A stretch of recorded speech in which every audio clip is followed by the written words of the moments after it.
लंबा भाषण करना नहीं चाहता हूं। बंगाल चुनाव में 15 दिन तक मैं बंगाल में ही रहने वाला हूं। आप सभी के साथ बातचीत करने का बहुत मौका मिलने वाला है, मगर मैं आज यहां आया हूं हमारे चारों प्रत्याशियों के नामांकन के लिए और विशेषकर शुभेंदु अधिकारी के नामांकन के लिए मैं आया हूं। चुनाव के पहले ही करीब करीब समग्र बंगाल का मेरा दौरा हुआ है। बंगाल में के कोने कोने में,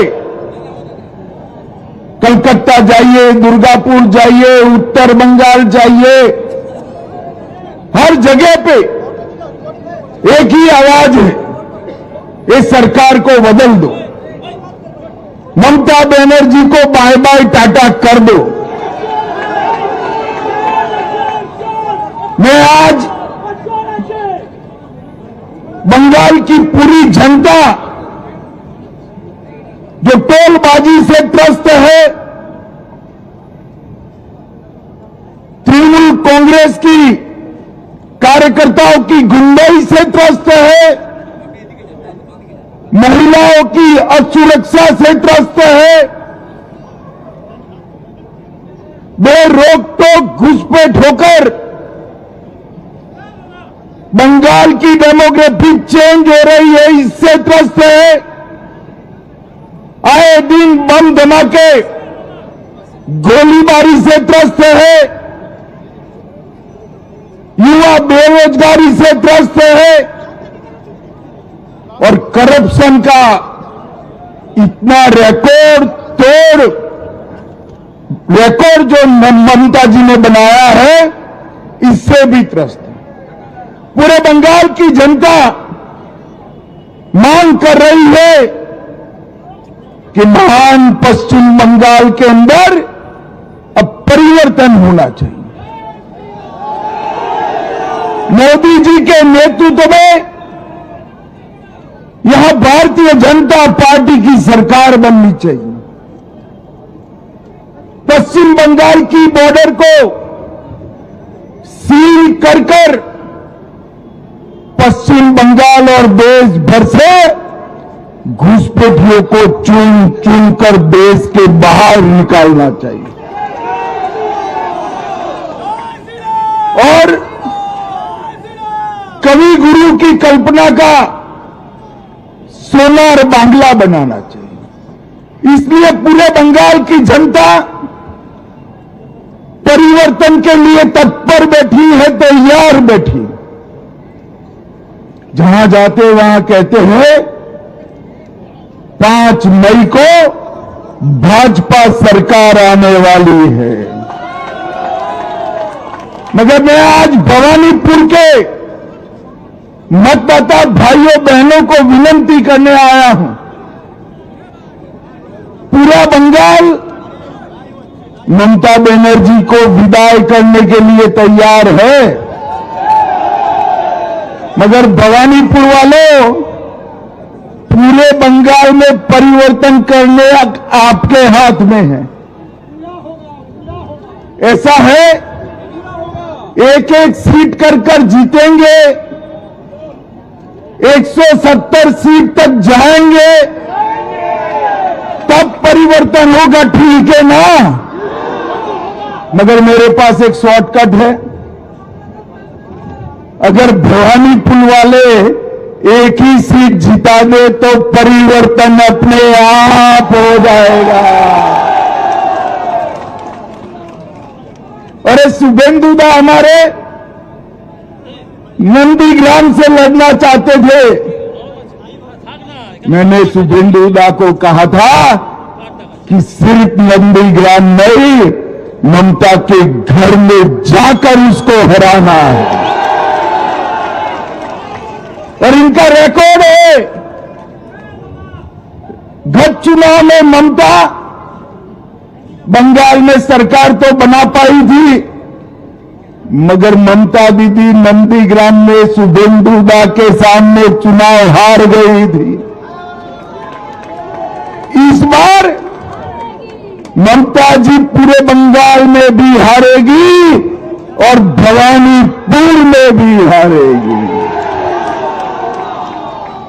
आज सुबह कुछ पत्रकारों का फोन आया कि वातावरण तो बहुत अच्छा है, बंगाल की जनता चाहती है कि ममता बनर्जी चली जाए, तृणमूल के गुंडे जेल में जाए, भाजपा कार्यकर्ताओं की हत्या करने वाले को चुन चुन कर जेल में डालना चाहिए।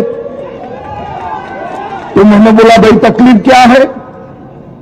तो उन्होंने कहा टीएमसी के गुंडे वोट नहीं करने देंगे।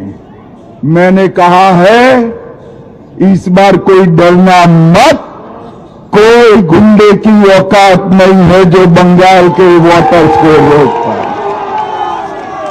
इस बार भय मुक्त होकर वोटिंग करना है और सिर्फ हराना नहीं है, टीएमसी को मूल समेत उखाड़ कर बंगाल की खाड़ी में फेंक देना है।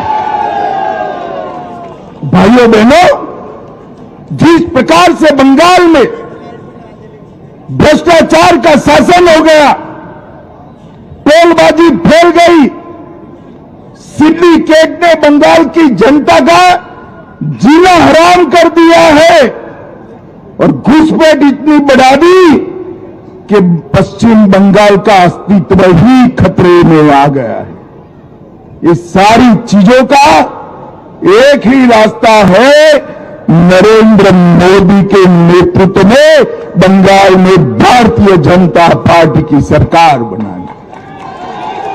2014 से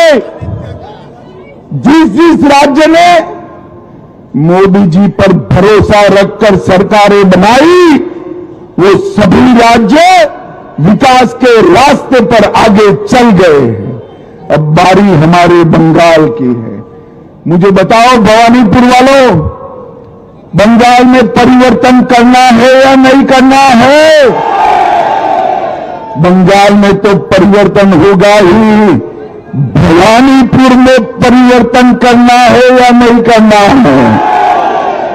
मैं भवानीपुर की जनता को करबद्ध निवेदन करने आया हूं, दो हाथ जोड़कर विनती करने आया हूं, पूरे बंगाल की मुक्ति के लिए हमारे प्रत्याशी शुभेंदु अधिकारी को प्रचंड बहुमत के साथ आप जिताइए और ये परिवर्तन पश्चिम बंगाल के लिए शुभंकर होगा।